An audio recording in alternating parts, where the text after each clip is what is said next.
ZB9 news కి స్వాగతం.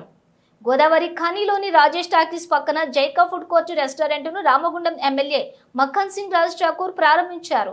అనంతరం ఎమ్మెల్యే మాట్లాడుతూ యూత్ కాంగ్రెస్ నాజీం గతంలో కూడా జైకా మండీ రెస్టారెంట్ నడుపుతూ 10 మందికి ఉపాధి కల్పించారని, ఇప్పుడు గోదావరి ఖానీ రాజేష్ టాకీస్ పక్కన జైకా ఫుడ్ కోర్ట్ రెస్టారెంట్ కొత్తగా ప్రారంభించి 10 నుండి 15 మందికి ఉపాధినిస్తూ వారి యొక్క కుటుంబానికి అండగా నిలుస్తున్నారని యూత్ కాంగ్రెస్ నజీం కి మైనారిటీ సీనియర్ కాంగ్రెస్ నాయకులు నజీం కి హృదయపూర్వకంగా ధన్యవాదాలు, శుభాకాంక్షలు తెలిపారు.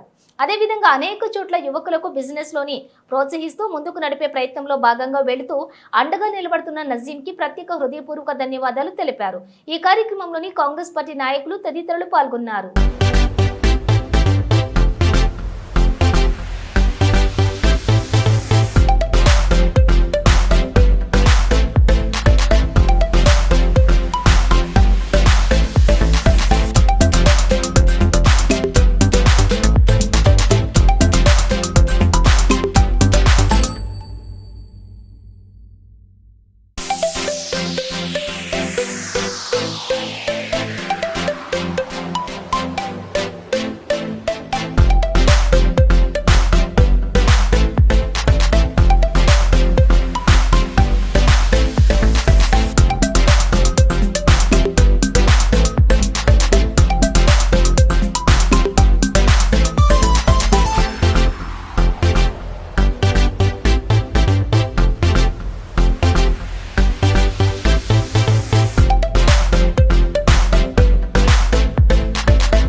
ఈరోజు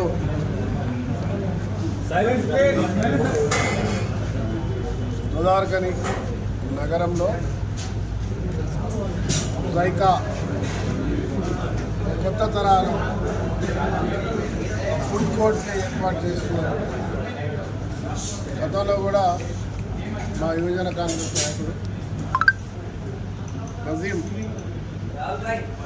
జైకా రెస్టారెంట్ నడిపి ఫుడ్ కోర్ట్స్ని మళ్ళీ ఎక్స్పాన్షన్గా ఇంకో కొత్తగా ఏర్పాటు చేయడం, దాంట్లో మా మైనార్టీ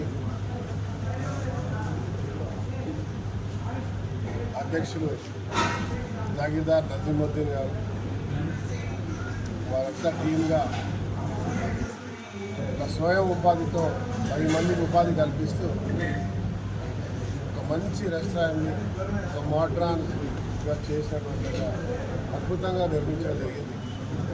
రామగుండం పెద్దపల్లి జిల్లా ప్రజలందరూ కూడా గోదావరికి వచ్చి జైకా రెస్టారెంట్లో బ్రహ్మాండమైనటువంటి బిర్యానీ, మంది, తర్వాత ఇతరత్ర అనేకమైనటువంటి Deccan multi cuisine special restaurant ఇక్కడ రుచి చూసి 10 మందికి ఉపాధి కల్పించేటువంటి ఆలోచనలతో పెట్టినటువంటి ఒక టీంకి ఇంకా 10 రెస్టారెంట్లు పెట్టే విధంగా ఎదిగే విధంగా మీరు అందరూ కూడా సహకరించాలని వారికి నిర్వహిస్తున్న అందరూ కూడా శుభాకాంక్షలు. రామగుండం కూడా ఇదే మాదిరిగా రెస్టారెంట్స్తో పాటు అనేకమైనటువంటి ఇండస్ట్రీస్ రావాలని మనస్ఫూర్తిగా